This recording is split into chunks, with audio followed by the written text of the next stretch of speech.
The Cabinet Office has defended the appointment process for the chairman of the BBC, following reports that he got the job shortly after helping then Prime Minister Boris Johnson secure a guarantee on a loan worth £800,000.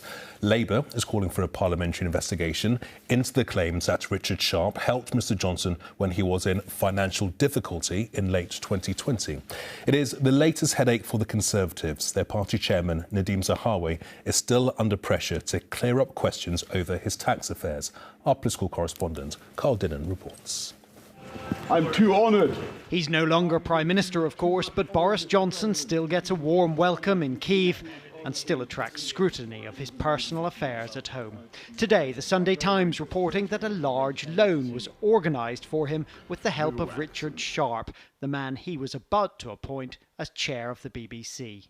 There have been many people in the past who have had senior roles at the BBC who have political affiliations and have been politically active. That's neither unusual or inappropriate. But none of them were sorting out a loan for the Prime Minister during the appointment process. The fact that Richard is an incredibly experienced and effective leader of a large organisation is what qualified him to be put forward as chairman of the BBC.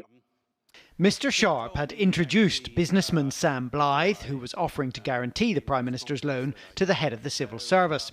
But he told the Sunday Times, "There is not a conflict when I simply connected, at his request, Mr Blythe with the Cabinet Secretary and had no further involvement whatsoever."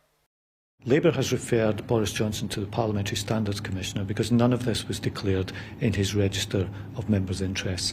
And we think it is of material interest that he was backing someone to be the chairman of the BBC at the same time as that person was playing some sort of brokerage role to sort out his personal finances. Mr Johnson later hosted Mr Sharp and the businessman Sam Blythe to dinner at Chequers, but apparently his finances were not discussed. Of the dinner, his spokesman said, "So what? Big deal," adding, "All Mr Johnson's financial arrangements have been properly declared and registered."